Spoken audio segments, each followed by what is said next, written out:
हे बघा, हे ऐका सगळ्यांनी, हे भाताचं रोप आहे. ह्याचे जवळजवळ 20 ते 25 दिवसापूर्वी आपण रोप वाटिकेमध्ये टाकलेले.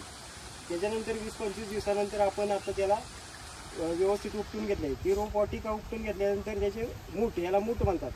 मूठ म्हणजे एका मुठीत बसण्या इतकं रोप उपटतं, त्याला मूठ म्हणतात. मग ते बांधताना पण त्याची वेगळी टेक्निक आहे. ते असे सुटलं पाहिजे व्यवस्थित, म्हणजे असं बांधलं ना की असं सुटलं पाहिजे. त्याचं काम माहिती का, की लावताना पटकन आपली कामावर राखण्यासाठी आणि हे सेफ राहण्यासाठी. त्याच्यानंतर ह्याला आपण 20 बाय 20 सेंटीमीटरवर लागवड केली जाते. हे इंद्रायणी व्हरायटीचं रोप आहे. इंद्रायणी त्याचा जवळजवळ 135 दिवसाचा काळ आहे. त्याला लावल्यापासून पेरणीपासूनचा जो काढणीचा काळ आहे तो 135 दिवसांचा आहे. त्याला NPK म्हणजे नत्र, स्फुरद, पालाश हे 3 घटक आवश्यक असतात. त्यामध्ये सुरुवातीला नत्र आणि स्फुरद हे दिले जातात. शेवटच्या ज्यावेळेला लोंबीच्या दरम्यान येतो त्यावेळेला पोटॅश दिलं जातं. आणि काढल्यानंतर 15% ज्यावेळेला त्याच्यात आर्द्रता म्हणजे मॉइश्चर असेल त्यावेळेला कापणी केली जाते आणि त्याला सुकवलं जातं आणि त्याच्यानंतर त्याची जोडणी केली जाते. मग गिरणीवर नेऊन त्याच्यानंतर आपल्याला तांदूळ खायला भेटतो. लावण्याचं प्रात्यक्षिक, कारण एक काडी लावता, ही काडी आहे ना, ही 5 ते 6 काड्या आल्या पाहिजेत एका वेळेला. 5 ते 6 काड्या आल्या पाहिजेत आणि त्याचं अंतर एक 20 म्हणजे साधारणतः 20 सेंटीमीटर, म्हणजे नवीन म्हणजे 20-22 सेंटीमीटरवर आपल्याला लागवड करायची.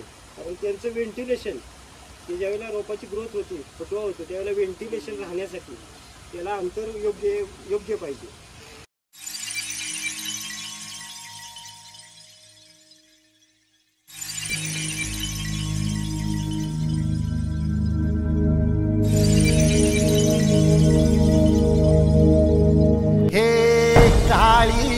धरती नांगरलेली आली र पेरणी, धावत येर काळ्या मेघा किरपा आता करी.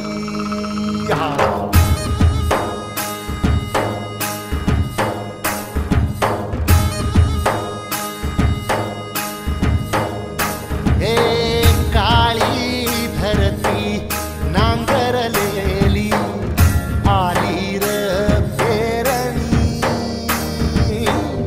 धावत येर काळ्या मेघा किरपा आता करी. चिंब होऊ दे धरणी, रान सार आबादानी, जीव जळ गुळ्यावानी देवा किरपा करी. धावत ये